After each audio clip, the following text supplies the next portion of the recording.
Sir আমার তো শেষ ইচ্ছা বহুত আছে, কিন্তু পারেন একটা মোতাবেরি এনে দেন, দুটা টান মারি। আচ্ছা উকিল সাহেব, তোমার মক্কেল বিড়ি খায় না, কিন্তু ঠোঁটটা। আচ্ছা গোবর সাহেব, আপনি কি বিড়ি বেশি খান? এই মোতাবিরি বেশি খান না আমান বিড়ি বেশি খান? গোবর সাহেব, এই ধরুন পায়খানা হাতে নিয়ে শপথ করুন। কি সাক্ষ্য প্রমাণ আছে তোমার কাছে? মহামান্য আদালত, এই দেখুন, এই হাগুটা কিরমি সাহেবের হাগু। এই হাগুটা যে নাকি আমি আমার মক্কেলের বাড়ি থেকে সংগ্রহ করে এনেছি, আপনি দেখুন। গোবর সাহেবকে কাঠগড়ায় ডাকা হোক। ডিসক্লেমার, এই ভিডিওটা বাস্তব জীবনের সঙ্গে কোনো মিল নেই, কেউ ভুল বুঝবেন না। অর্ডার অর্ডার অর্ডার, আদালতের কাজ কাম শুরু করা হোক। ইওর অনার, আমার মক্কেল সম্মানীয় গোবর সাহেব, তিনি নেশা করতে পারে কিন্তু মিথ্যা কথা বলে না। জোয়া রাত্রে যখন আমার মক্কেল ক্লান্ত শরীর নিয়ে ঘুমাইছিল, ঠিক তখন আসামি কিরমি মিয়া আমার মক্কেলের বালিশের তল থেকে 3টা গোপাল বিড়ি চুরি করে নিয়ে গেছে। Objection your honour. মহামান্য আদালত, আমার মক্কেল মাননীয় কিরমি সাহেব এর উপরে যে অপরাধ চাপিয়ে দেওয়া হয়েছে, আসলে আমার মক্কেল কিরমি সাহেব ঘটনার দিন বাড়িতেই ছিলেন না মাই লর্ড। তাহলে কিরমি সাহেব সেদিন রাতে কোথায় ছিল?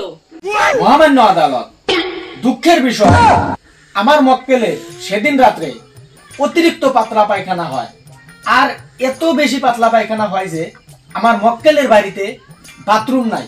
তাই আমার মক্কেল হাগু করতে চান্দিডিঙ্গার পাহাড়ে চলে গেছিল সেদিন রাতে, যেটা নাকি আমার মক্কেলের বাড়ি থেকে 4 মাইল দূরে। আপনি এবার বলুন, আমার মক্কেল ঘটনার দিন যদি 4 মাইল দূরে থাকে, তাহলে আমার মক্কেল গোবর সাহেবের বাড়িতে কিভাবে চুরি করতে গেল? অবজেকশন মহামান্য আদালত, আমার সহযোগী উকিল মিথ্যা কথা বলছে। সেদিন রাতে আসামি কিরমি সাহেব আমার মক্কেলের বাড়িতে হাগু করেছে এবং কি আমার মক্কেলের বালিশের তলে থেকে 3টা গোপাল বিড়ি চুরি করে নিয়ে যায়। কি সাক্ষ্য প্রমাণ আছে তোমার কাছে? মহামান্য আদালত, এই দেখুন, এই হাগুটা কিরমি সাহেবের হাগু। এই হাগুটা যে নাকি আমি আমার মক্কেলের বাড়ি থেকে সংগ্রহ করে এনেছি, আপনি দেখুন।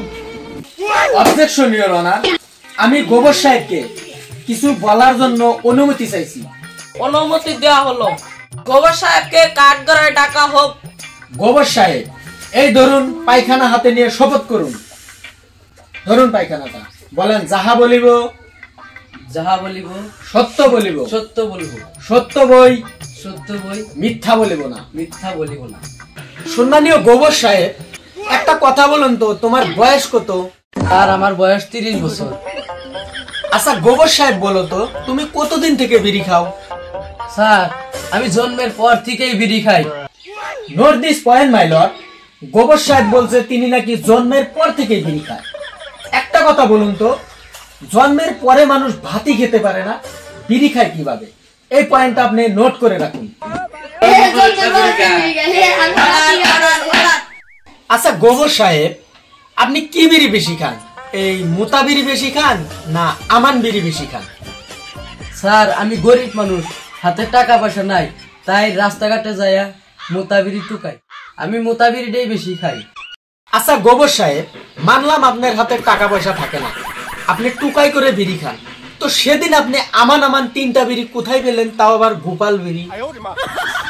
স্যার আমার সেদিন রাতে আমার খুব বিড়ির নেশা হয়। সেদিন আমার কাছে টাকা পয়সা ছিল না, তাই রাস্তাঘাটেও টুকাই বিড়ি পাইছিলাম না, তাই দোকানে যেয়ে আমি 0 ডাউন পেমেন্ট দিয়ে 1 প্যাকেট বিড়ি নিয়ে এসেছিলাম। মহামান্য আদালত, আমার মক্কেলকে অযথা প্রশ্ন করে আদালতের সময় নষ্ট করছে। ইওর অনার, আমার মক্কেল কিরমি সাহেব তিনি তো বিড়ি খান না, তিনি কেন বিড়ি চুরি করবে? আচ্ছা উকিল সাহেব, তোমার মক্কেল বিড়ি খায় না, কিন্তু ঠোঁটটা লাগে। ইওর অনার, আমার মক্কেলের ঠোঁট কালো কারণ আমার মক্কেল বিড়ি খায় না, গাঁজা খায়। অবজেকশন ইওর অনার, আমি আসামি কিরমি সাহেবকে কিছু প্রশ্ন করতে চাই। অনুমতি দেওয়া হলো। আচ্ছা সম্মানীয় কিরমি সাহেব, তুমি গাঁজা খাও কেন? স্যার গাঁজা কেন খাই করতে পারবো না, কিন্তু গাঁজা না খেলে আমার ঘুম ধরে না। তো কিরমি সাহেব, যখন তোমার গাঁজা শেষ হয়ে যায় তুমি তখন কি খাও? বিড়ি খাও না অন্য কিছু খাও? বিড়ির কথা বলছেন, প্রয়োজনে পায়খানা খাবো, তাও বিড়ি খাবো না। মহামান্য আদালত, শুনলেন আমার মক্কেলের কথা। আমার মক্কেলের কথা, প্রয়োজনে সে তার পায়খানা খাবে, তাও বিড়ি খাবে না। যে লোকটি পায়খানা খাবে বিড়ি খাবে না সেই লোকটি কিভাবে বিড়ি চুরি করলো মহামান্য আদালত? অবজেকশন মহামান্য আদালত, যেদিন আমার মক্কেলের বাসা চুরি হয় সেদিন রাতে আমার মক্কেলের বাসা সিসিটিভিটা অন ছিল। এই দেখুন প্রমাণ। আসামি কিরমি সাহেবই আমার মক্কেলের বিড়ি চুরি করেছে মহামান্য আদালত। Order order order. সমস্ত সাক্ষী প্রমাণের ভিত্তিতে আসামি কিরমি সাহেবকে ফাঁসির অনুমতি দেওয়া হলো। The case is close. তো আসামি কিরমি সাহেব, তোমার শেষ ইচ্ছাটা কি?